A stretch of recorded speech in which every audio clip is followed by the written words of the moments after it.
குடியரசு தின விழாவை முன்னிட்டு கோவையில் வெடிகுண்டு போலீசார் தீவிர சோதனை. ஜனவரி 26ஆம் தேதி குடியரசு தின விழா கொண்டாடப்பட உள்ளது. இதனை முன்னிட்டு பொதுமக்கள் அதிகம் கூடும் இடங்கள், மாவட்ட எல்லைகளில் போலீசார் தீவிர சோதனையை மேற்கொள்வர். அதன்படி கோவை மாநகரில் மாநகர காவல் ஆணையாளர் பாலகிருஷ்ணன் உத்தரவின் பேரில் 4 தனிப்படைகள் அமைக்கப்பட்டு 24 மணி நேரமும் சோதனைகள் மற்றும் கண்காணிப்பு பணிகள் நடைபெற்று வருகின்றது. அதன் ஒரு பகுதியாக வெடிகுண்டு தடுப்பு பிரிவு போலீசார் பொதுமக்கள் அதிகம் கூடும் பேருந்து நிலையங்கள், ரயில் நிலையங்கள், வழிபாட்டு தலங்கள் மற்றும் பல்வேறு பொழுதுபோக்கு இடங்களில் சோதனையை துவங்கியுள்ளனர்.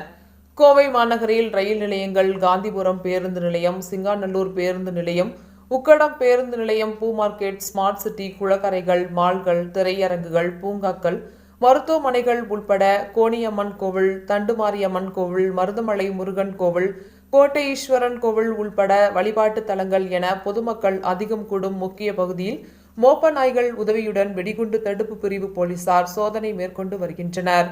இந்த கண்காணிப்பு மற்றும் சோதனை பணிகள் குடியரசு தினம் முடியும் வரை தொடர்ந்து நடைபெறும் என்பதும் குறிப்பிடத்தக்கது.